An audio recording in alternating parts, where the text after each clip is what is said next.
자, 오늘은 10번째 선택과 소명이죠. 네, 10번째 챕터까지 왔습니다. 선택은 하나님께서 구원받을 자들을 택했다는 이야기고, 소명은 부르셨다. 그 선택하고 구원하실 자들을 하나님 부르셨다 해서 소명이라고 하는 거예요. 우리 보통 교회에서 말하는 소명 받았어, 선교사로 소명 받았을 때 그때 그런 의미의 소명이 전혀 아니에요. 구원과 연관돼서만 생각하시면 됩니다. 자, 서론 부분에 보면 구원의 서정, 다시 말하면 순서는 로마서 8장 30절에서 31절에 잘 나타나 있다. 선택은 하나님께서 정죄받은 모든 사람들 가운데 그리스도 안에서 하나님의 은혜를 받은 사람을 정하시는 것이다. 그 은혜는 구원으로 연결되죠.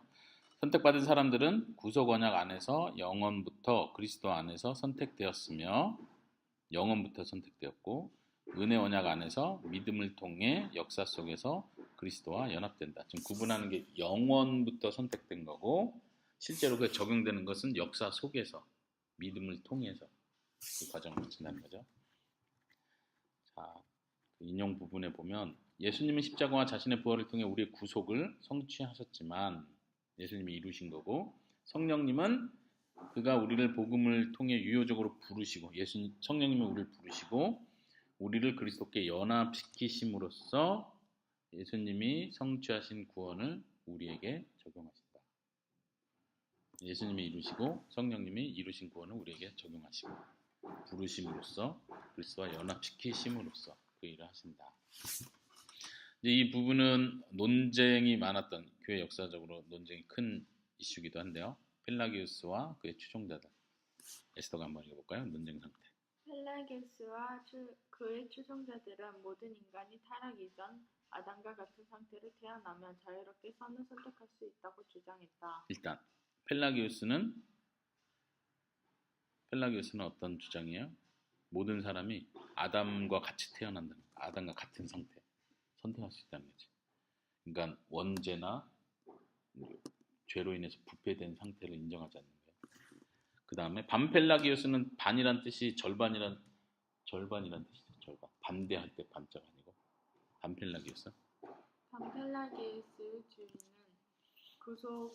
구원을 지속하기 위해 은혜가 필수적이나 자유의지가 그 과정을 시작한다고 주장했다. 반펠라기우스 주의는 후기 중세시대에 부활했다.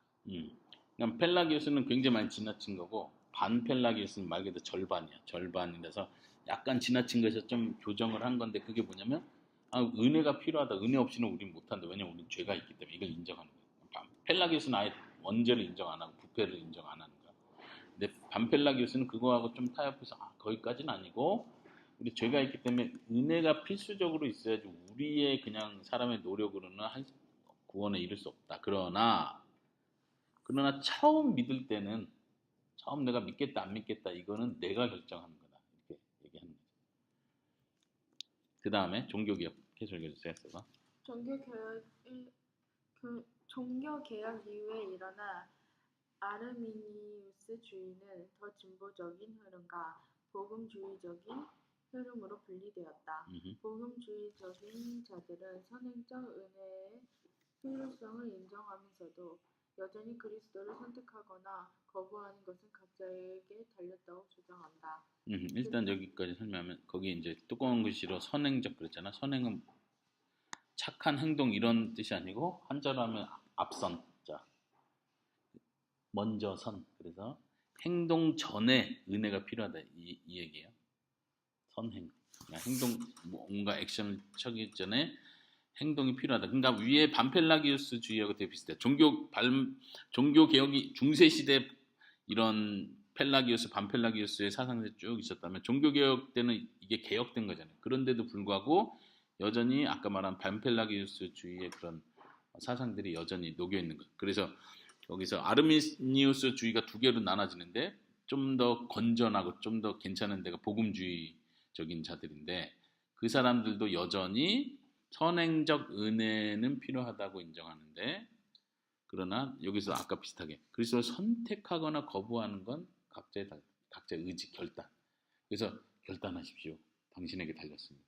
지금 결단 안 하면 끝입니다. 이런 강조가 가는 게 이제 이런 신학 사상이 깔려 있는 거예요. 물론 결단은 해야지. 근데 이게 나한테 달렸냐, 하나님의 은혜가 필요하냐, 이 차이가 있다는 거예요. 계속 그 뒤에 그들은 은혜는 모든 사람들에게 주어지는 것으로 실질적인 구원을 이루는 것이 아니라 잠정적인 것이라고 주장했다. 다시 이것도 이제 잠정적이라는 표현이 좀 어려운데 기억해야 될까?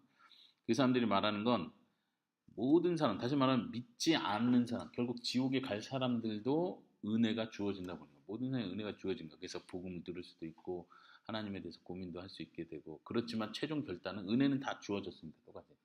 근데 최종 결단한 사람이 구원을 받는다는 건데, 거기서 그 사람들이 그 은혜, 하나님이 예수님의 구원을 이루시 성취하셨다 표현, 그는 구원을 이루시고 우리에게 은혜 주는 것 자체는 그 은혜 자체가 우리를 책임지고 구원에 이르게 하는 건 아니라는 거예요. 그래서 실질적인 구원은 아니다 이렇게 보는 거고, 잠정적이라는 건 잠정적이 무슨 뜻이야? 잠정적. 안에 아직 포텐셜. 이걸 꺼내야 되는 거잖아. 이게 될 수도 있고 안 될 수도 있는 거야.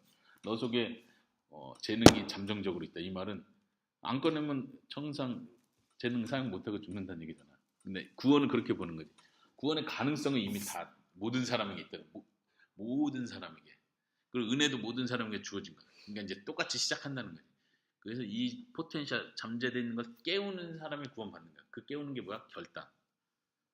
각자에게 달렸다는 거지. 그래서 선택하느냐 안 하느냐. 이게 맞는 말인 것 같은데, 현상적으로 볼 땐 맞아요. 예수님을 고백하고 믿는다고 말하는 사람, 결단한 사람이 구원받는 건 현상적으로는 분명히 맞는데, 아까 말한 것처럼 그 결단, 믿음과 회개 자체도 하나님의 은혜가 절대적으로 필요하냐 안 하냐를 말할 때는 달라진다는 거지. 이러한 견해는 도르트 회의에 정제되었다. 교회 회의에서 잘못했다고 판단받은 거예요. 알미니안주의에 대해서. 그래서 우리가 신조 공부할 때 도르트 신조 이렇게 따로 공부하죠. 네, 거기 여보가 한번 인용 읽어주시겠어요? 우리가 되돌아갈 신조는 죄인들의 의지에 속박해서 자신을 해방시킬 수 있는 능력이 전적으로 없다는 것에서 불신앙을 찾으며, 신앙을 오직 삼위일체 하나님의 무조건적 선택과 구속적 유효적 소명에서 찾는다. 일단 여기까지. 앞에 부분이 약간 말이 영어라서 좀 번역이 이상한데 한번 앞에 문장 다시 보세요. 어떤 뜻이에요?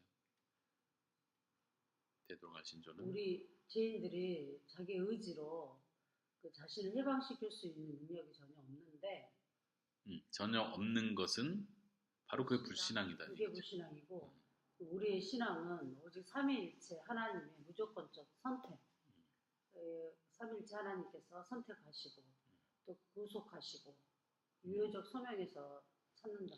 그러니까 이게 이제 영어식 표현이라. 근데 그러니까 우리가 의지가 죄에 묶여 있기 때문에 하나님을 선택할 능력이 없다. 그래서 우리가 불신앙자가 되는 거다, 이런 의미예요. 그리고 반대로 신앙은, 이 말은 우리가 믿을 수 있는 이유는, 이런 뜻이에요. 신앙. 우리가 믿을 수 없는 이유는 우리가 죄에 속박되어 있기 때문에 못 믿는 거고, 신앙은 삼위일체 하나님의 이러이러한 것 때문에 우리가 믿음을 가질 수 있게 되는 거다. 이렇게 설명합니다. 그 뒤에 부분 작은 것이 들겠어요. 하나님은 충분한 은혜뿐 아니라 유효적 은혜를 주신다. 충분한 은혜는 죄인들이 그렇게 하기로 선택했다면 하나님께서 적극적으로 반응할 수 있도록 하는 충분한 은혜고, 유효적 은혜는 선물로서 믿음과 회개뿐 아니라 중생을 주신다. 이제 두 가지를 구분하는데, 충분하다. 그러니까 알미니안주의자나 반펠라기에서도 하나님의 은혜는 충분하다 믿는 거야. 너가 예수님을 선택하면 어떤 죄인도 하나님 다 받아주는 거야. 그런 의미에서 충분한 거는 알미니안주의도 인정을 해. 근데 뒤에는 인정 안 하는, 뭐냐면 유효적이라는 건 반드시 효과를 나타낸다. 있을 유자 써서 반드시 효과가 있는 은혜야. 아까 알미니안주의는 모든 사람에게 은혜는 줬지만 결국 너한테 달렸다 이렇게 해버리잖아. 하나님이 할 건 다 했다. 그 다음은 너의 책임이다. 이렇게 가는 거거든. 근데 유효적 은혜라는 건 하나님의 은혜를 베풀었다는 것. 특별히 일반 은총이 아니라 구원의 은총, 구원의 은혜로서 은혜를 베풀었다는 그 말 자체는 반드시 이 은혜가 결과를 만들어낸다. 그런 의미에서 유효적 은혜를 우리는 믿는다. 그래서 가로하기를 믿음도 회개도 선물로 주신다. 자, 계속 가겠습니다. 동방정교회와 로마 카톨릭은 유효적 소명을 세례와 동일시하며, 이거 잘 보세요. 이제 자꾸 이런 거를 우리 신앙이 뭔지를 확실히 알려면 자꾸 비교하는 걸 찾아내야 돼요. 뭐가 다른지, 우리의 믿음과 뭐가 다른지. 동방정교회는 지금 우리 교회 많은 러시아 정교회가 동방정교회예요. 지금 흘러나온. 로마 카톨릭도 그렇고 유효적 소명을 세례와 동일시한다. 세례 받으면 이게 자동적으로 구원까지 간다고 보는 거예요. 그냥 세례 자체가 어떤 자동적 기계적인 힘이 있다고 봐버리는 거죠. 그러니까 세례를 안 받으면 어떻게 돼? 구원 못 받는 거야, 자동으로. 그러니까 무조건 일단 세례는 받는 거야. 안 믿어도. 돈 내고라도 세례 받고. 무조건 교회 오면 세례부터 받으려 하네. 이런 게 그런 신학이 깔려있다는 얘기예요. 동방교회는 아르미니우스적인 견해를 가지고 있다. 그리고 예지 예정을 가리킨다. 예지 예정이라는 건 하나님께서 예정했는데, 선택했는데 어떻게 선택했냐면 이 사람이 믿을지 안 믿을지를 하나님이 알아서, 미리 알아서, 미리 알아서 선택했다, 이렇게 보는 거예요. 이건 사실 예정 개념이 잘못된 예정 개념. 로마 카톨릭은 세례를 영혼의 새로운 습성, 성향을 주입하는 것으로 이해하며 이 은혜와 협력하여 최종적 칭의를 추구해야 한다고 가르친다. 네. 아까 아르미니우스 주의랑 비슷하죠? 결국은 협력해야 된다. 은혜만으로는 안 된다. 내 협력이 필요한 거다. 성화는 성화 알지? 거룩해져 가는 거는 협력해야 되는 거예요. 근데 칭의, 구원받는 이 개념은 하나님이 하신다. 뒤에 나오겠지만 단독, 하나님께서 혼자서 이루시는 거다. 그 다음에 또 루터교하고도 비교하는데, 루터는 종교개혁을 일으킨 루터인데, 루터 이후에는 신학 사상이 처음 루터가 말했던 이신칭 개념을 제대로 이어오지 않았어요. 그래서 그 뒤에 보면 고백주의적 루터교회는 새로운 삶의 원리가 세례에 주어지지만 소명은 거부될 수 있다고 가리킨다. 그들은 무조건적 선택을 가리키는 건 맞는데 보편적 은혜, 다시 말하면 구원이 처음에 진짜 구원과 영생을 받았는데도 불구하고 내가 이걸 유지 못하면 구원에서 떨어질 수 있다고 봅니다. 그러니까 고백주의적 루터교는 그런 구원론에서 우리가 이미 종교개혁과 다른 노선을 타버린 거예요. 루터라는 이름이 들어가서 우리는 신뢰할 수 있을 거라 생각하는데 구원론은 그렇지 않다, 확실하게. 자, 두 번째, 왜 누구는 믿고 누구는 믿지 않는가? 누구는 신앙을 갖게 되고 왜 누구는 신앙을 갖지 않는가? 아까 이제 그 인용 부분에서 잠깐 얘기했지만, 믿지 않는 것은 사람의 불신앙, 믿지 않는 것은 사람이 본성적으로 죄의 노예로, 의지가, 내 결단이 하나님의 은혜 주시니까 너가 결단하면 돼. 근데 사람은 본성적으로 죄를 가지고 태어나면서 복음을 선택할 능력을 상실한 상태. 그래서 의지가 죄에 묶여 있다. 거의 의지의 속박이라는 표현을 쓰는 거예요. 여보가 한번 읽어주시겠어요? 칼빈주의는 인간의 불신앙을 인간의 부패로 인한 것으로 보며 하나님께 책임을 돌리지 않는다. 그리고 타락한 모든 사람의 본성은 불신앙에 속박되어 있다고 본다. 사람들은 의지적으로 하나님을 거부한다. 그러기에 하나님의 은혜 없이는 복음에 반응할 수 없다. 하나님께서는 마음의 할례를 받으라고 요구하고 회개하고 믿을 것을 명령하셨지만 그 명령 자체는 사람들의 마음에 아무런 변화를 가져오지 못했다. 오직 복음만이 우리에게 새 마음을 줄 수 있다. 예. 이 내용 자체는 어렵지 않으니까 넘어가고. 그러니까 하나님이 회개하고 믿으라는 건 명령했지만, 그렇다고 해서 사람들이 예, 순종하겠습니다 할 때 순종할 수 있는 힘 자체가 사람에게는 없다는 거. 그러니까 없으니까 책임이 없다는 얘기가 아니라 해야 되는데도 불구하고 그 의지가 이미, 예를 들면 동생하고 화해해. 근데 난 동생 화해하고 싶은 마음이 없는 거야. 그럼 마음이 없는데 어떻게 해? 이렇게 핑계 댈 수가 없는 거지. 해야 되는데도 불구하고 마음이 묶여있다는 그 자체로 책망을 받는 거지, 하나님 앞에서. 그런 의미예요. 루터파와 개혁파는 공통적으로 인간적인 결정이나 행동 이전에 거듭남이 있어야 하고 가르친다. 아까 말한 것처럼 루터파도 앞에는 맞아요. 하나님이 도와주셔야 된다. 이거는 그러니까 밤펠라기우스나 알미니안주의 로마 카톨릭 정교회는 너가 결단해야 된다. 처음부터 협력해야 된다고 말한다는 면에서 많이 다르고, 루터파는 그거하고는 또 달라요. 하나님이 도와주는 거다. 하나님이 하시는 거다. 이건 동의를 해. 근데 그 다음 아까 말한 대로 유지하는 건 유지해서 실패하면 구원에서도 떨어진다. 이렇게 말하니까 루터파는 개혁파랑 달라지는 거예요. 그러니까 신 단독설은 하나님께서 모든 것을 하신다는 거고 신인 사람과 하나님과 사람 협력설은 사람이 협력해야 된다. 그래야 구원을 완성할 수 있다. 이렇게 보는 거고. 이거 한국어 쓰기는 되지? 에스더가 많이 들었지 이런 중요한 신학적 개념들이. 자, B로 넘어가 봅시다. 어떤 사람 믿습니다. 왜 믿게 되죠? 에스더가 한번 좀 읽어봐요. B. 종교 개혁 루터파 교육 교회들 1689년 침례교 신앙 고백서에는 예지 선택과 대비되는 하나님의 무조건적인 선택을 고백했다. 이게 성경적인 거죠. 예정은 선택과 유기를 포괄한다.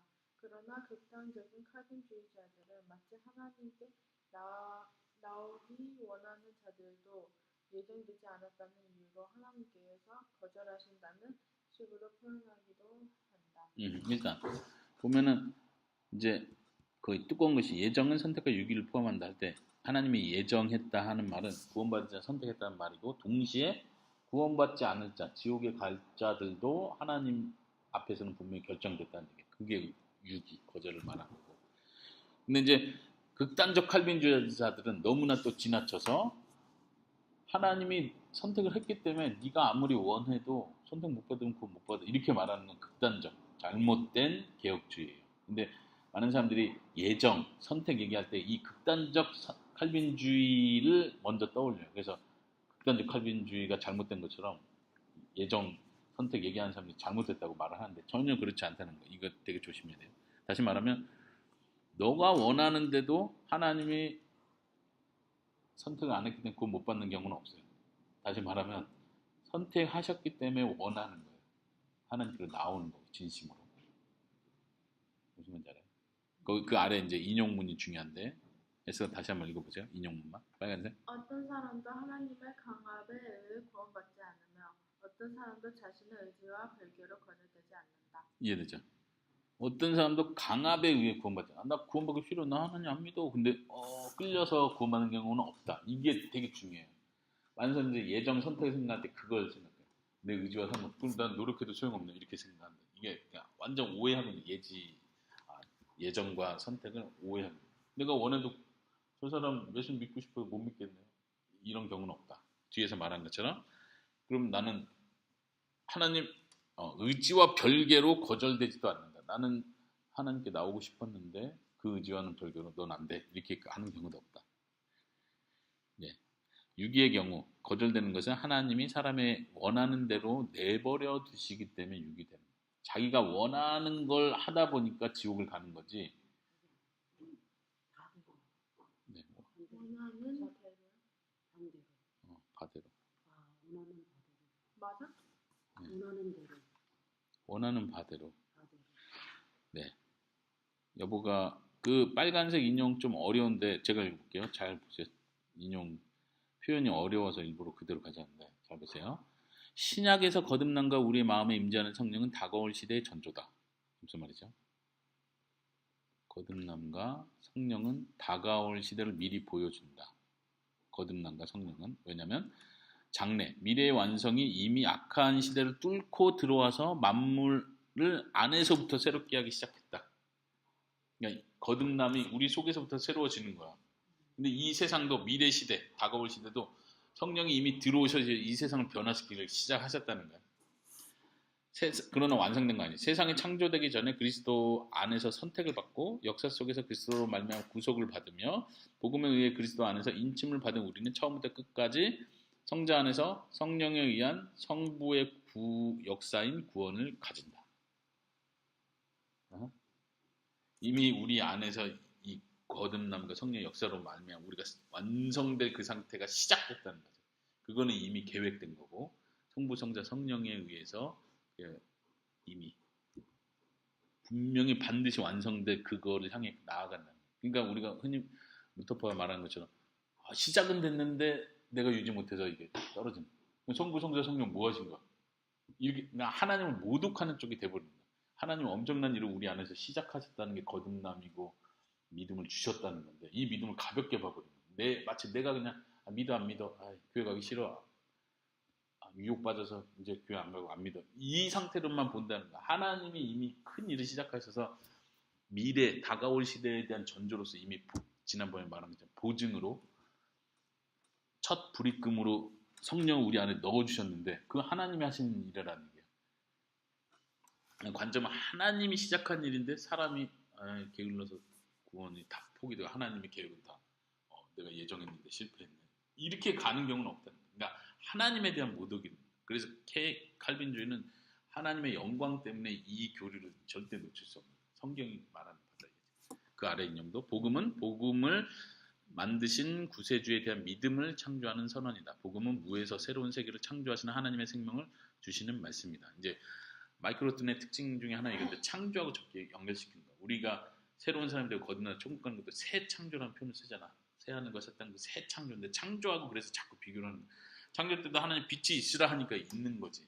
하나님이 말씀하니까 그게 현실화되는 것처럼 하나님께서 우리를 부르시고 내가 너에게 생명을 준다라고 하실 때 그 말씀이 반드시 하나님의 말씀이기 때문에 이루어지는 거예요. 이제 그 뒤에도 나오겠지만 하나님께서 물고기를 내라. 근데 물이 말하고 제가 능력이 없는데 어떻게 물고기를 냅니까? 제가 뭐 하나님입니까? 물이 그렇게 대답하지 않는다는 거예요. 하나님의 명령했기 때문에 그 물이 그 낼 수 있는 능력을 소유하게 되는 거죠. 그런 의미에서 하나님이 영광 받는 거죠. 물이 영광 받는 게 아니라 그렇죠. 물고기 물이 만들었대. 와, 물 대단하다. 이렇게 가지 않는 거예요. 우리의 구원도 그런 차원이지. 내가 여전히 죄가 많고 부족한데 구원이 완성돼. 그러고 나서 나 대단한 사람이었네. 그 유혹이 많은데 죄를 다 이겼네. 믿음을 지켰네. 이건 내 자랑이 될 수가 없다. 그런 관점으로 마이크로트는 엄청 그걸 잘 분별합니다. 자, 에스더가 그 하나 읽어볼까요? 하나님의 선택의 원인은 하나님의 기쁘신 뜻이다. 이는 사람 안에 있거나 미리 본 어떤 것에 기초하지 않는 미리 본 것, 예지, 기초하지 않는다. 하나님은 결코 누군가를 구원해야 할 어떤 필요성을 가지고 계시지 않는다. 왜냐하면 모든 사람은 이미 정죄의 상태에 있기 때문이다. 하나님께서는 은혜를 베푸고자 하시는 자에게 은혜를 베푸신다. 네, 뒤에도 그 필연성, 당위성에 대한 건데 앞에는 아까 얘기했고 미리 보고 예지로 선택한 게 아니라 했잖아. 똑같이 그 다음에 당연히 누군가를 구원해야 될 의무가 계신 분이 아니다. 이걸 이해하는 게 되게 중요해요. 다시 말하면 하나님이 사람을 창조할 때 누구를 창조하고 안 하고 하나님 선택이잖아. A, B, C를 창조했는데 D가 창조도 안 된 D가 왜 저는 창조 안 했어? 이렇게 말할 수 있어? 창조도 안 됐는데 아무 의미가 없는 것처럼 A, B, C를 하나님 창조하면 A, B, C가 있는 거지. 근데 D가 불만할 수 없지. 존재도 하지 않는데 하나님의 계획이 그런데 하나님이 A, B, C를 구원해. 그러면 이건 하나님이 구원한 거니까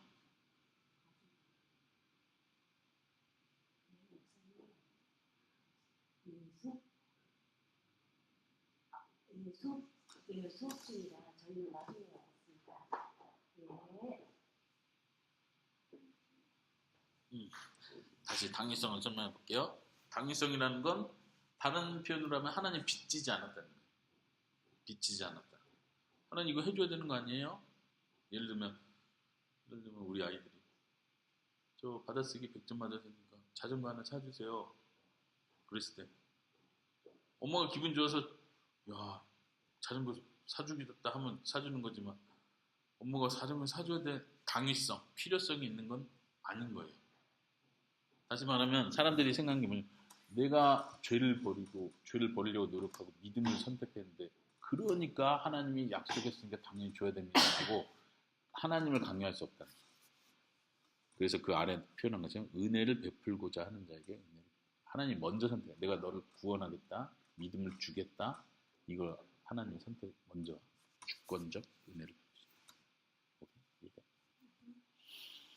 자, 10번으로 넘어가 봅시다. 지금 계속 새로운 개념이 나오긴 한데 여기가 이제 중요한 거예요. 유효적 표명과 강권의 문제. 아까도 잠깐 얘기했지만 하나님이 억지로 하느냐 이 문제예요. 복음 설교를 통해 부르시는 외적 소명과 선택받은 자들의 마음에 조명하시고 복음을 통해 믿음을 주시는 내적 유효적 소명은 구분되어야 한다. 이제 소명 부르시는 건데 여기서 이제 두 가지를 구분해야 돼. 외적 겉에 있는 소명과 안에 있는 소명, 유효적 소명이라고 하고 어떻게 구분되냐? 외적 소명을 받은 모든 사람이 유효적 소명을 받은 것은 아니다. 하지만 외적 소명은 전도 받는 거예요. 하나님 복음을 듣게 되는 거예요. 이게 그래서 회개하십시오, 돌아오십시오. 이거 하나님의 부르시는 말씀을 들은 거죠. 외적으로. 그렇다고 해서 내적으로도 하나님이 우리를 불렀다라고 말할 수는 없다는 거예요. 여기 전도의 말씀을 들은 회개하고 예수님 믿으라는 말씀을 들은 사람이 10명이면 10명이 전부 다 그 말을 들었으니까 반드시 유효적 효과가 나타나느냐? 그렇지 않다는 거예요. 왜냐하면 하나님이 내적으로 성령님이 그 사람의 마음을 움직여서 마음을 부르는 사람이 따로 있다는 거죠. 그래서 그걸 구분해야 된다는 거예요. 다시 유효적 소명은 외적으로 선포된 것과 똑같은 복음을 통해 일어난다. 즉 성령은 외적 소명에 초자연적으로 역사하셔서 저희들을 내적으로 그리스도께로 이끄신다. 그러면은 외적 소명 없이 내적 소명만 받을 수 있나요? 여보? 아니죠. 그래서 그 말을 하는 거예요. 외적으로 선포된 것과 똑같은 복음을 통해서 유효적 소명이 일어난다. 20세기 이전의 개혁주의 신학은 이것을 불가항력적 은혜라고 표현을 사용하지 않았다. 왜 이 얘기를 하냐면 이 불가항력 무슨 말인지 알아? 계속 한자가 나오는데 불 안 된다. 가하지가 않다. 항은 뭐야? 저항한다 할 때 그죠. 항력. 하나님이 내가 너를 내 자녀 부를 때 싫어요 하고 내가 불가항력 난 저항할 수 없대. 그러니까 이게 오해를 일으키는 게 뭐야? 난 싫어요를 못하는 상태가 돼서 어쩔 수 없이 끌려간다는 얘기야. 그러니까 이게 오해를 부르는 단어였다는 거야. 이게 이제 20세기에 들어서 그 소위 튤립이라는 단어를 맞춰서 이 표현이 나온 건데 그래서 마이크로트는 이 표현이 안 좋다고 말합니다. 그 전엔 그렇게 부르지 않고 유효적 소명이라고 그냥 그렇게 이해하는 거야. 불가항력적이라는 표현은 극단적 칼빈주의자다. 아까 위에서 말했죠. 극단적 칼빈주의자들이 주는 오해처럼 사람의 의지에 반대하여 강권으로 구원에 이끈다는 오해를 가져오기 쉽다. 타락은 인간의 자연적 능력이 아니라 하나님 앞에서의 도덕적 능력을 파괴시킨다. 여기서 자연적 능력과 도덕적 능력 어떻게 구분되죠? 타락은 자연적 능력을 파괴시키는 게 아니라 도덕적 능력을 파괴시켰다. 죄의 부패라고 할 때 예를 들면 자연적 능력은 내가 육체적으로 일반 상식적으로 정신적으로 할 수 있는 일들이에요. 아픈 사람 있어서 도와주는 거 할 수 있어. 이거는 자연적 능력이야. 내가 친구의 말을 듣고 교회에 걸어서 오는 거 할 수 있어. 이건 자연적 능력이야. 근데 도덕적 능력은 하나님과의 관계에서 하나님을 선택하고 하나님이 기뻐하는 하나님께 영광 돌리는 자세로 이 사람을 도와주는 건 도덕적 능력이야. 도와줄 수는 있지만 하나님께 영광 돌리고 하나님께 감사하고 하나님께 받은 은혜로 내가 베푼다는 마음을 갖는 건 이건 도덕이야. 근데 이 능력이 우리는 없다는 거야. 교회는 올 수 있고 찬양은 따라할 수는 있어. 이 자연적 능력은 있지만 내 진심으로 하나님을 주로 고백하면서 마음을 드리는 찬양은 도덕적 능력이야. 이거는 도덕적 능력은 사람은 아예 전적 무능력, 아예 능력이 없어졌다. 상실됐다. 그래서 이걸 회복하는 건 철저하게 하나의 은혜가 필요하다. 그래서 자연적 능력과 도덕적 능력을 구분하는 게 중요해요. 이걸 구분 못하면 전적으로 타락했으니까 사람은 태어나면서부터 착한 일을 안 해. 항상 나쁜 말만 해. 이렇게 생각하는 건 오해하는 거예요. 자연적 능력은 있어. 선한 일도 할 수 있고 누군가는 희생하고 봉사하는 일 할 수 있어. 도덕적 능력이 없다는 걸 이해해야 돼요. 사람이 회개하지 않고 믿지 않는 것은 하나님께서 그렇게 되도록 주권적 강권 때문이 아니라 못 믿게 한 게 아니라는 거지. 사람의 도덕적 어둠 때문이다. 문제는 의지를 발휘하는 능력이 없는 것이 아니라 의지를 발휘하지 못하는 것이 아니라 죄악된 자율성의 노예 상태가 되어 의지를 발휘하고 행동하는 도덕적 결정이다. 이것이 우리에게 없는 거죠. 사람은 어떤 필연적 강요가 아니라 자신의 자유의지로 범죄한다. 자유의지로 범죄한다. 그런데 의지는 속박되어 있다. 그 조그만 거는 제가 예를 들어놨는데 제가 한번 해볼까요? 사람이 칼을 들어 들어로 바꿔주세요. 사람이 칼을 들어 뭔가의 강력한 힘에 이끌려 누군가를 죽이는 범죄를 한 것이 아니다. 그러면 자기가 이 일을 안 할 수도 있는데 이런 갈등을 하다가 이 사람을 미워하는 마음에 죽였다는 거예요. 이럴 때 그 범죄자는 자신의 범죄에 대해 책임을 져야 한다. 그냥 귀신이 나를 이끌고 와서 누군가를 죽이게 하는 게 아니라는 거죠. 내 생각, 내 의지, 내 감정, 이 동의가 일어나서 사람이 행동을 한다는 거죠. 근데도 불구하고 우리 흔히 말하는 것은 뭔가에 쓰인 것 같아 이렇게 표현하잖아요. 그렇다고 해서 진짜 귀신이 나를 데려갔다는 얘기가 아니라 내가 분노를 조절하지 않았고 내 그걸 다스리지 않고 하나님께서 가인에게 말한 것처럼 너가 죄의 원함은 너에게 있으나 너는 죄를 다스릴지니 이렇게 말씀하시는 거예요. 근데 그거에 압도되는 거죠. 그리고 사람 본성적 그 죄의 욕심을 이길 힘이 본성적으로는 없다는 거예요. 근데 어떤 사람들은 선을 행해. 왜 선을 행해요? 일반 은총 때문에. 하나님 일반 은총을 안 주면 이 세상은 그냥 죄악 덩어리 서로 죽이고 싸우고 이것만 가득할 거예요. 근데 그나마 지난번에 얘기한 거예요. 일반 은총을 주시고 사회와 질서를 주시고 국가와 권위를 주심으로써 이걸 그나마 유지하시는 거예요. 이게 일반 은총이죠. 자, 그 아래는 웨스트민스터 신앙 고백서의 내용인데요. 여기서 어려워. 그 아래는 넘어가도록 하겠습니다. 어려워서 다음에 읽어보세요. 여보가 그 다음 읽어볼까요? 검색 개혁주의는 중생과 유해적 소명을 같은 개념으로 이해한다. 성령은 말씀을 통해 우리의 관심을 불러일으키실 뿐만 아니라 실제로 우리를 이끄시며 작속을 성취하신다. 우리를 중생시키는 것은 하나님의 말씀이다. 복음은 단순히 그리스도에 대한 좋은 소식이 아니라 그리스도가 친히 죄인들에게 복음이 말하는 실제에 대해 선포하시는 것이다. 그리스도는 친히 자신들의 메신저들의 입술을 통해 경건하지 않는 자들에게 제사함을 선포하신다. 복음은 단순히 그리스도에 대한 좋은 소식이 아니라 그리스도께서 친히 잘 보세요. 그리스도가 친히 선포하는 것이 복음입니다. 마이클은 되게 민감하게 이런 차이를 표현하는 거예요. 일단 대부분 설교에서 그렇게 말하죠. 그리고 이게 틀린 말은 아닌데 복음은 충고가 아니라 소식이다 이런 표현이잖아요. 복음은 단순히 그런데 이제 마이클은 그냥 소식 자체가 아니고 그래서 사람이 전달해서 믿거나 말거나 너한테 달렸다 이런 게 아니고 복음은 그 자체로 구원하는 능력이다. 로마서의 표현처럼. 복음 자체가 구원하는 능력이 있어요. 왜냐하면 이 복음이라는 건 그리스도가 내적으로 이 사람을 부르시는 진짜 말씀이에요. 하나님 말씀하시면 반드시 그 결과가 나와야 정상이에요. 그런 의미에서 복음 자체는 그리스도가 친히 선포하는 겁니다. 자, 이제 세 번째 큰 토픽에서는 회심. 회심은 보통 우리가 회개와 믿음을 얘기할 때 표현하는 거예요. 근데 그 옆에 부제목으로 땅은 무엇을 내라. 땅은 식물을 내라. 그랬는데 회심을 그런 개념으로 이해를 하는 거예요. 다시 말하면 하나님께서 예수님께서 유효적으로 부르셨어요. 내가 너를 부른다. 너는 내 구원받은 자다. 영생을 얻을지니라 할 때 하나님이 말하고 알아서 끝나는 게 아니라 사람들이 헷갈리는 게 뭐냐면 결국 내가 믿어야 되고 결국 내가 회개해야 되고 결국 내가 결단하는 거 아니에요? 그러니까 내가 한 거 아니에요? 자꾸 이 얘기를 하는 건데 아까 내가 비유한 것처럼 하나님이 창조할 때 땅에게 명령을 한 것이 효과가 있어서 땅이 식물을 낸 거지 땅 자체가 힘이 있어야 스스로 식물을 내는 게 아니라는 거지. 근본적인 원인은 하나님의 말씀이고 그게 지금 거듭남, 회심과 연관해서 생각합니다. 근본적인 원인은 하나님 말씀 때문에 식물을 내는 거지 땅 자체가 뭔가 자기 결단, 자기 능력으로 식물을 내는 게 아니라는 거 분명히 합니다. 그러나 반드시 땅은 순종하는 행동, 순종하는 수단을 통해서 하나님은 일을 이루신다. 이게 절묘한 거예요. 이걸 이해하면은 복음이 잘 이해가 돼요.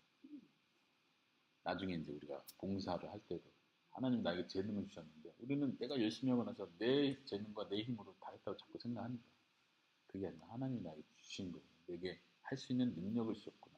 이걸 인정하는 게 복음. 수동적. 네, 수동적. 중생에서 우리는 수동적이지만 보세요. 회심에서 우리는 능동적이다. 우리는 회개하고 믿으라는 명령에 순종한다. 그러나 이러한 우리의 응답조차 복음을 통한 성령의 선물이다. 자꾸 이 개념, 선물이다. 우리는 순종하는데 하나님 반드시 순종하는 자들에게 복을 주는 거야. 성경 전체가 그렇지. 순종하면 복 준다. 그러니까 사람들이 뭐래요? 아, 내가 순종해야 돼. 근데 이 순종할 수 있는 힘은 하나님이 줬다고는 생각 안 하네, 자꾸. 하나님 명령하는 입장이고 나는 순종하는 입장이니까 내가 받을 자격. 그래서 아까 필연성, 당연성 얘기한 게 제가 이제 순종했으니까 하나님 당연히 주셔야죠. 하나님을 빚진 거야. 내가 순종하면 하나님의 복을 빚진다고 생각하는 거야. 내가 100점 맞으니까 자전거 줘요. 약속했으니까 줘야지, 그치?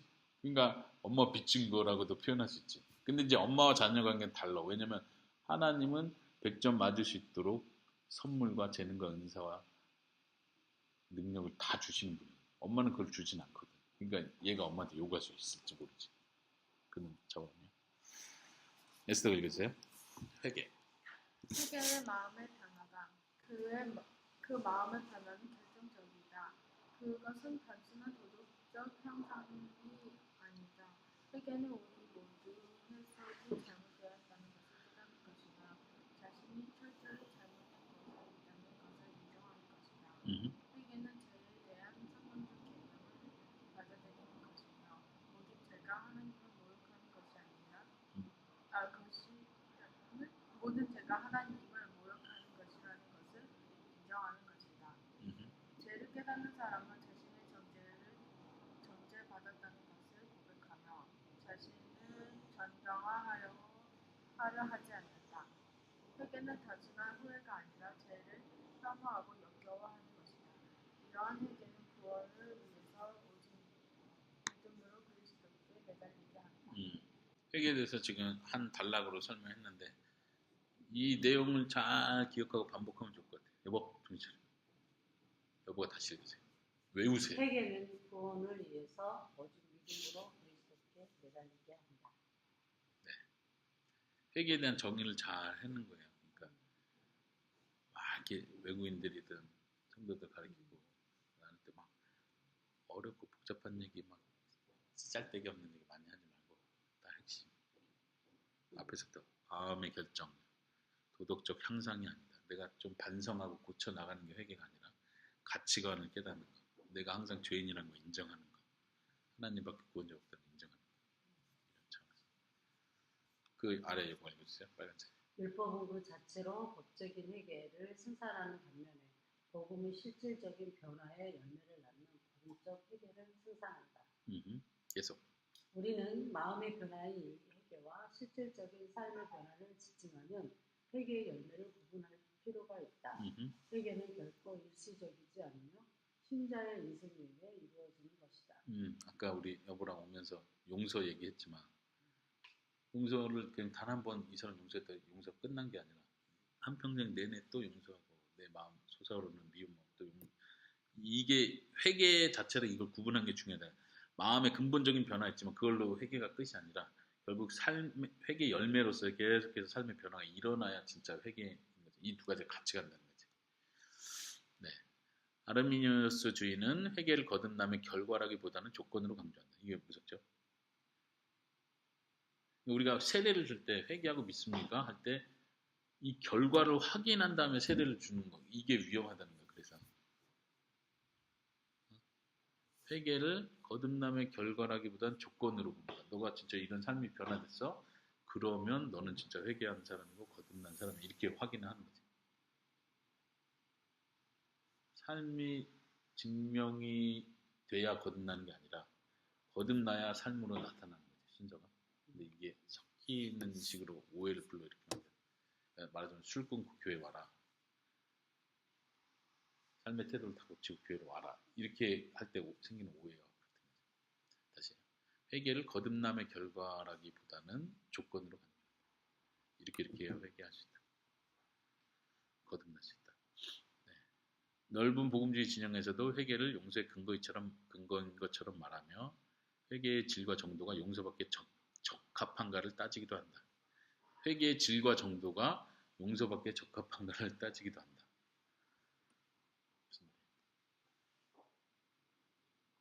이게 무슨 거야? 예를 들면 예를 들면 세례 얘기를 자꾸 비교해서 하는 건데 진짜 믿는지 이 질과 정도를 자꾸 따지는 너가 진짜 믿냐? 뭐 다 확인하려고 드는 거지. 근데 이게 이제 믿음과 회개가 말하자면 행위가 돼버린다. 그런 의미에서 더 높은 수준의 행위가 있고 더 저질한 낮은 수준의 행위가 있고. 그래서 이걸 따져서 이게 되면 진짜 믿음이고 안 되면 가짜 믿음 이렇게 가버린다. 그게 위험할 수 있죠. 개혁주의는 전혀 달라요. 왜냐하면 개혁주의 복음 핵심은 여보 좀 집중 좀 하세요. 개혁주의의 핵심은 하나님이 그 일을 한다는 걸 믿는 거예요.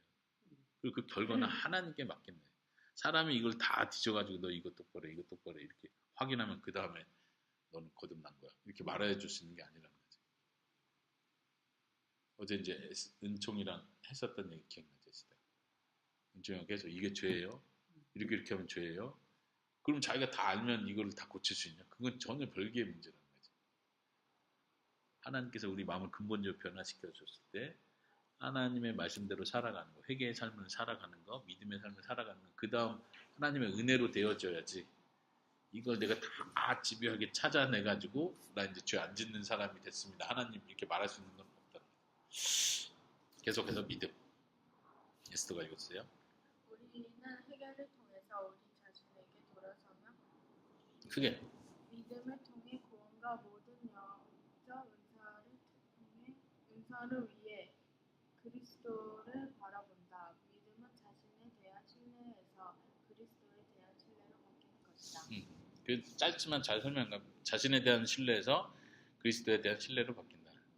내가 노력해서 구원받을 수 있다고 생각한 내 기준하고 그리스도의 공로로 내가 구원받을 수 있다는 것 전혀 바뀌는 것처럼. 여보가 읽어주세요. 믿음은 복음의 진리에 대한 지식이며 동의일 뿐 아니라 우리의 구세주로서 그리스도에 대한 신뢰이다. 믿음은 지성과 의지와 감정을 수발한다. 믿음은 알고 동의하고 신뢰하는 것이다. 믿음은 하나님이 그분의 말씀에 기도하여 예수 그리스도 안에서 우리에게 은혜를 베풀고 계시다는 것을 특별히 마음과 지성과 의지로 깨닫는 것이다.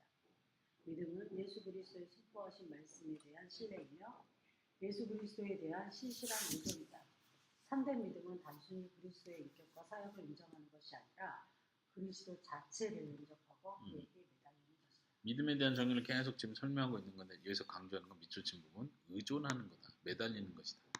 지적으로 알고 믿는다 말하는 거를 확인할 수 있는 건 내가 실제적으로 구원을 위해 예수님을 의지하는 거야. 내가 머리로는 예수님 믿는다고 말하는데 실제 삶은 마치 내가 뭔가를 해야 구원을 얻어낼 수 있을 것처럼 하나님의 은혜를 받아낼 수 있을 것처럼 행동하고 있으면 그리스도를 의지하는 게 아니라는 거지. 그런 의미에서 믿음에서 강조하는 건 실제로 의지하느냐. 그러니까 신뢰라는 게 그런 거지. 의지하고 매달리느냐. 그걸 강조하고 있고 믿음에 대한 좋은 정의들이 쭉 나오니까 아까 위에서 회개의 정의 본 것처럼 믿음에 대한 정의도 쭉 보면 좋을 것 같아요. 그 아래는 하이델베르그 요리문답의 내용을 그대로 가져온 거예요. 믿음에 대해서. 이것도 넘어가겠습니다. 그 아래 여보가 읽어주세요. 검은색. 우리는 믿음으로 하나님의 칭의를 받는다.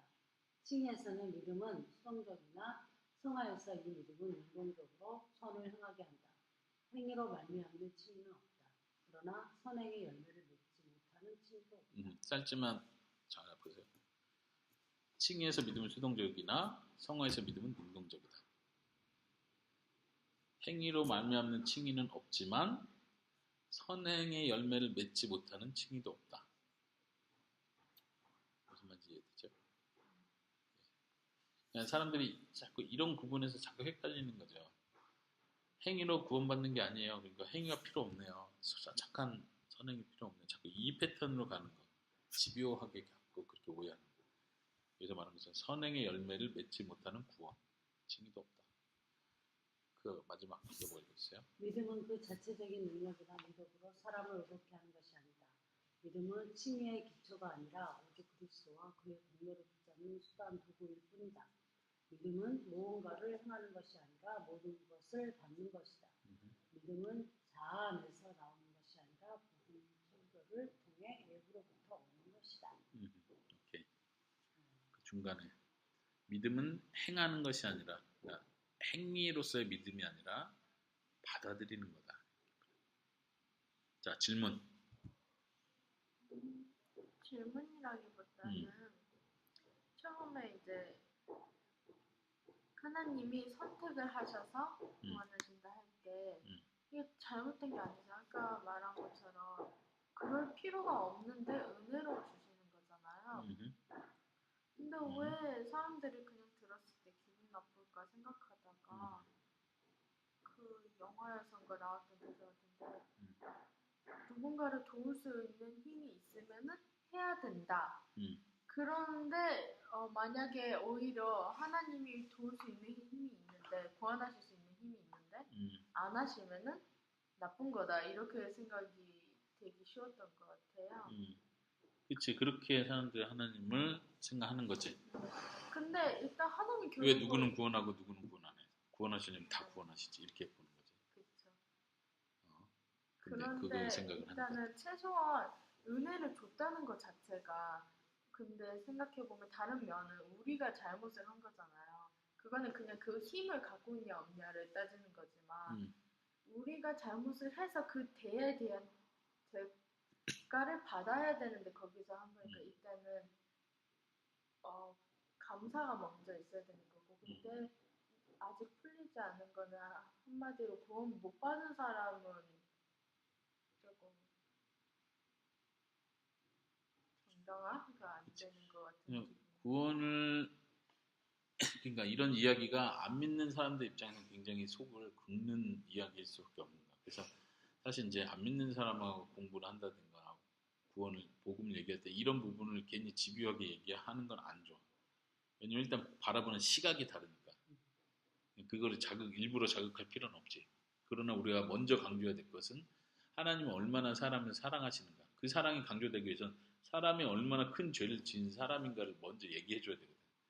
근데 그게 하나님이 얼마나 하나님 앞에 심각한 정말 영원한 형벌을 끊임없이 받아야 될 상태라는 걸 받아들이지 못하기 때문에 하나님이 누구를 구원 안 한다는 게 기분 나쁠 수밖에 없는 거예요. 우리는 자꾸 인간의 이 죄성, 사람의 죄에 대해서 처음 보는 사람에게 그걸 먼저 설명이 돼야 그 상태가 받아들여지는 상태가 돼야 하나님의 사랑을 받아들일 수 있는 거지.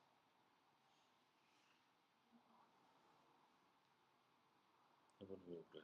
갑자기.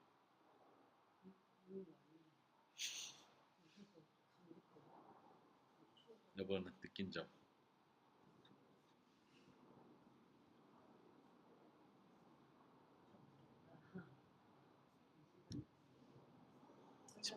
집중이 잘 안 돼요?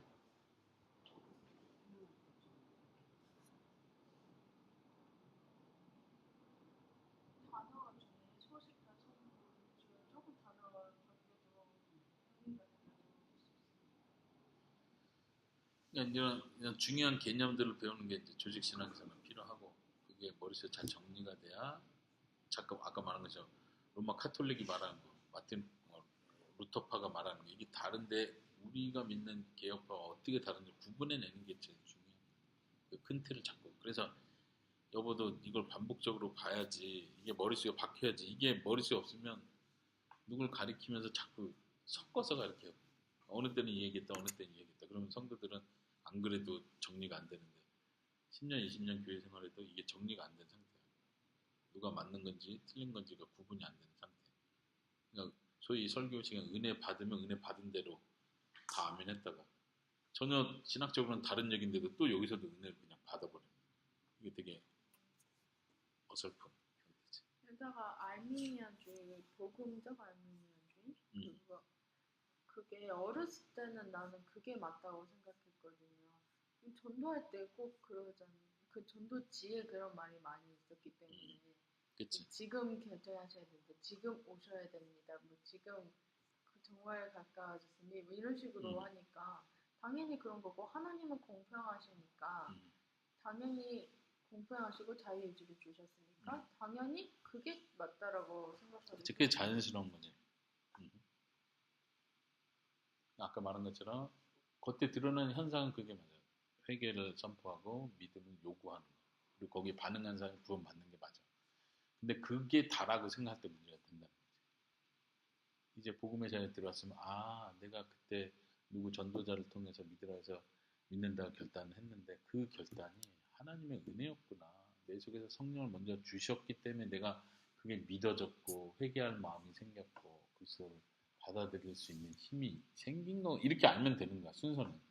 그 처음부터 다 알고 나서 그 다음에 하는 게 아니고. 근데 이제 아까 말한 대로 그냥 10년 됐는데도 내가 처음 예수 믿었고 내 힘으로 하나님께 봉사했고 그러니까 하나님 나에게 주셔야 되는데 왜 안 주시지? 이렇게 가버릴 때 이제 신앙이 꼬이기 시작하는 거야. 무슨 말인지 알아요? 은혜도 감사하고 나도 그래서 열심을 낸 건데 자꾸 하나님이 나에게 빚졌다는 생각하는 거지. 내가 지금 10년 동안 이렇게 봉사를 했는데 왜 나에게 주시는 게 이건가? 왜 나에게 문제가 생겨? 왜 일이 안 풀리? 이렇게 됐을 때 원망 쪽으로 가는 거야. 내가 받은 게 얼마나 큰지를 잃어버리는 거지. 내가 봉사할 수 있었던 기쁘게 봉사할 수 있었던 그 마음조차도 하나님의 은혜로 주셨다는 걸 잃어버리는 상태가 되는 거지. 우리가 자녀들이 그러잖아. 엄마가 어느 날 맛없는 반찬을 좀 막 불평을 한단 말이야. 안 먹어 막 이러면 그동안 엄마가 무료로 밥을 해준 게 얼마나 큰 은혜인지를 망각하니까 그런 불평이 나오는 거예요. 똑같아 사람의 심리가. 은혜를 잊으면 안 된다. 자, 기도하겠습니다. 마치겠습니다.